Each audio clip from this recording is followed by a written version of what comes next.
Chittoor parliament పరిధిలో మేము సిద్ధం సభలకు సంబంధించి నియోజకవర్గ ఇన్ఛార్జీలతో సమన్వయ సమావేశం నిర్వహించారు. రీజనల్ కోఆర్డినేటర్ మంత్రి పెద్దిరెడ్డి రామచంద్రారెడ్డి ప్రస్తుతం మనకు అందుబాటులో ఉన్నారు. సార్ని అడిగి మరిన్ని వివరాలు తెలుసుకునే ప్రయత్నం చేద్దాం. సార్ చెప్పండి, మేము సిద్ధం సభలకు సంబంధించి గ్రౌండ్ వర్క్ ఎలాంటి కార్యాచరణతో ముందుకెళ్తున్నారు సార్? రాయలసీమ ప్రధానంగా వైఎస్ఆర్ కాంగ్రెస్ పార్టీ పట్టుగొమ్మ.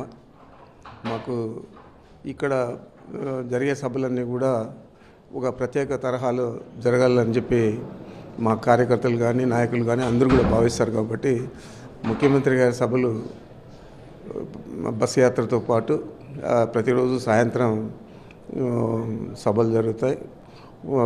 4 రోజులకు ఒక రోజు సెలవు ఉంటుంది.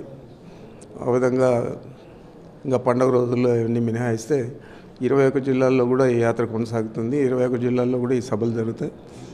ఇది తప్పనిసరిగా మా పార్టీకి ఇంకొక విజయం దిశగా ఇంకొక మెట్టు ముందుకు పోయే పరిస్థితి ఉంది. తప్పకుండా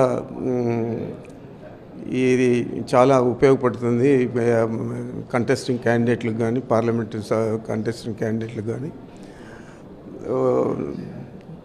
జగన్మోహన్ రెడ్డి గారు ఎప్పుడు వచ్చినా వారిని చూడాలనే ఆతృతతో చాలామంది ప్రతి జిల్లాలో కూడా ఎగబడతారు. ఆ విధంగానే సుమారు 1,00,000 పైన 1.5 లక్ష లోపల ఈ సభలన్నీ కూడా జరుగుతాయని భావిస్తూ ఉన్నాను. ఇదే తరహాలో నెల్లూరు నుంచి కూడా మిగతా రీజనల్ కోఆర్డినేటర్స్ అంతా కూడా చూస్తూ ఉన్నారు. వారు కూడా ఆ విధంగానే చర్యలు తీసుకుంటారని భావిస్తూ ఉన్నా. ఏదేమైనా ఇది పార్టీ విజయానికి చాలా ఉపయోగపడుతుంది. ఎందుకంటే దారి పొడుగునా ముఖ్యమంత్రి గారిని చూస్తారు. ఎప్పుడు ముఖ్యమంత్రిని చూసినా కూడా ఉత్తేజంగా అందరూ కూడా అరుపులు కేకలు వేయడం అంతా కూడా మనం చూసాము. ఆ విధంగా అందరూ కూడా ఒక సమాయత్తమయ్యే విధంగా ఎన్నికలకు ఈ బస్ యాత్ర ఉపయోగపడుతుందని చెప్పి ఈ బస్ యాత్ర పూర్తి స్థాయిలో విజయవంతమవుతుందని నేను భావిస్తూ ఉన్నాను. అంటే ఇప్పటికే సిద్ధం సభలతో రెట్టించిన ఉత్సాహంతో కేడర్లో నూతన ఉత్తేజం నింపారు. మేము సిద్ధం సభల ద్వారా కేడర్కి ఎలాంటి మెసేజ్ ఇవ్వబోతున్నారు సార్?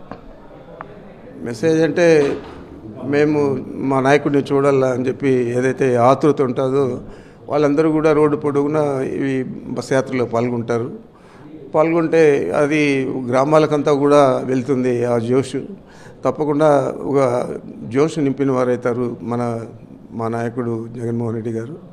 తప్పకుండా ఈ సభలు 5,000, 10,000 తేడా ఉండే నియోజకవర్గాలు కూడా గెలవడానికి ఉపయోగపడతాయి. ఇప్పటికీ ఉమ్మడి అభ్యర్థుల జాబితా ఎంపికలో నైరాశ్యం నెలకొని ఉంది. వారిలో క్యాండిడేట్ దొరకనటువంటి పరిస్థితి చేస్తూ ఉంటుంటే ఈ యొక్క వైఎస్ఆర్సీపీకి ముందస్తు విజయం అనుకోవచ్చా సార్?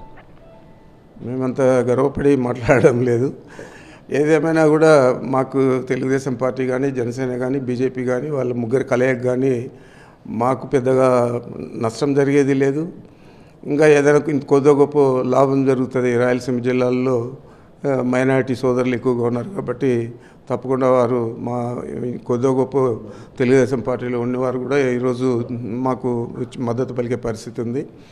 వారి వల్ల మాకేమీ పెద్దగా నష్టం జరిగేది లేదు. కానీ లాభం అయితే రాయలసీమ పూర్తిగా లాభం అయితే జరుగుతుంది. దానికంటే ఎక్కువగా పార్టీ అభ్యర్థులు లేకుండా రోజువారీ సమీక్షలు చేసుకుంటా ఇప్పుడు దాకా ఎక్కడ కూడా వాళ్ళ అభ్యర్థులు ఉత్సాహంగా తిరిగిన పరిస్థితులే లేదు. మరి వీళ్ళు పోయి జగన్మోహన్ రెడ్డి గారికి పోటీ ఇస్తారా అని మీరు భావిస్తూ ఉన్నారా అని అడుగుతున్నాను. Thank you sir.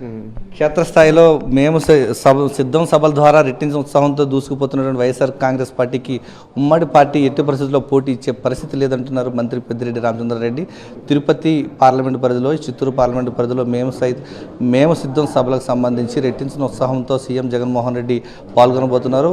అదే విధంగా సీఎం జగన్మోహన్ రెడ్డి సభలకు పెద్ద ఎత్తున ప్రజలు తరలివచ్చి మరింత రెట్టించిన ఉత్సాహంతో దూసుకుపోతారని చెప్తున్నారు. కెమెరామెన్ హరితో విజయమూర్తి, సాక్షి టీవీ, తిరుపతి నుంచి.